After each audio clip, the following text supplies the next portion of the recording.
golf is another great teacher. Like, how do you stay present from moment to moment when it's not going well? And how do you unravel that? So I don't know if you can talk about that, as a teacher, when you're on the range with someone who's just constantly making the same mistake over and over, and you're trying to help them see it and they can't, and frustration sets in. Talk about that. What's that like for you? What's that like for them? How do you get past it? Yeah, usually I tell them to take a water break.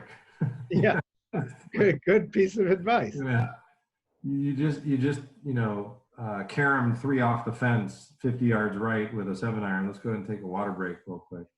Um, it's one of those getting them to reset. Usually it's a do me a favor, take a moment, take a breather. You and I talked about breathing, and even in one of the rounds, I shared an awkward shot that when you were with me in the round, my mental thought that came through, and actually it unraveled.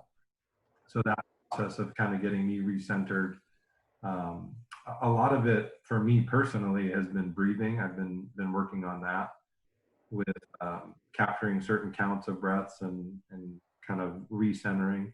Yeah. These high level executives that are entrepreneurs and running powerful businesses, a lot of the times you know it's hard to get them reset. Right. Like, oh, I hit two bad shots in a row, and then it just spirals out. They're just go, go, go, go, go mentality, power through it mentality, which isn't necessarily the best thing all the time. Correct. Yeah, I would say it varies per individual. I mean, that's the beautiful part about being a coach is understanding the personalities of the folks that you're around, who you're helping, and really my number one, like, just ultimate part of doing what I do is that it helps me be unselfish. For the longest time, being a professional athlete and going to that, I want to get on tour, I want to win the Masters, playing the U.S. Open, all those dreams that I had in my head growing up. Yeah. It was something that,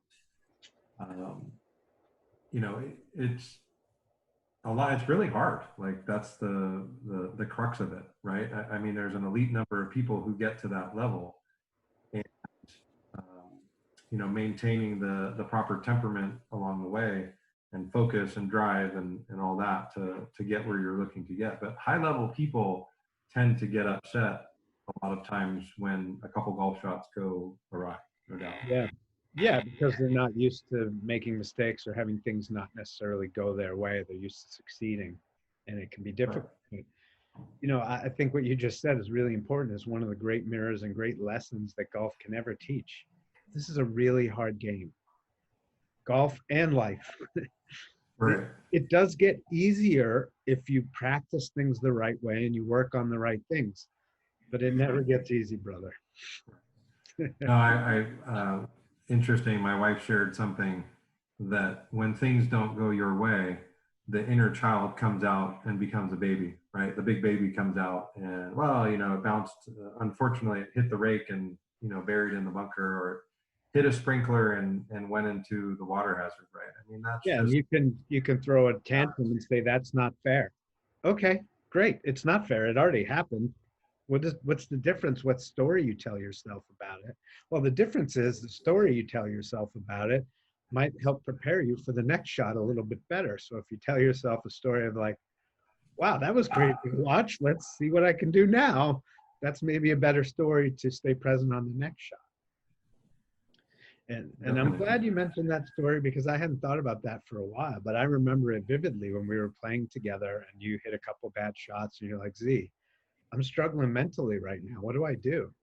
Yeah. I said, I'm not really necessarily sure, but I know one thing. Why don't you just breathe Right. and see what that does for you? Because breathing is a great exercise to just reset you in the moment and bring you back into your body and out of your mind, which is a Right. lot of the thing that we do. And I write about in the book. Another thing when it gets really bad that I'll do is I'll actually out loud say to myself, stop, reset. So that it's a verbal out loud thing that I'm hearing and saying to go, oh, okay, that spiral that I'm in is not going to help me. Somehow I have to stop this. I can choose something different, but not until I stop choosing that.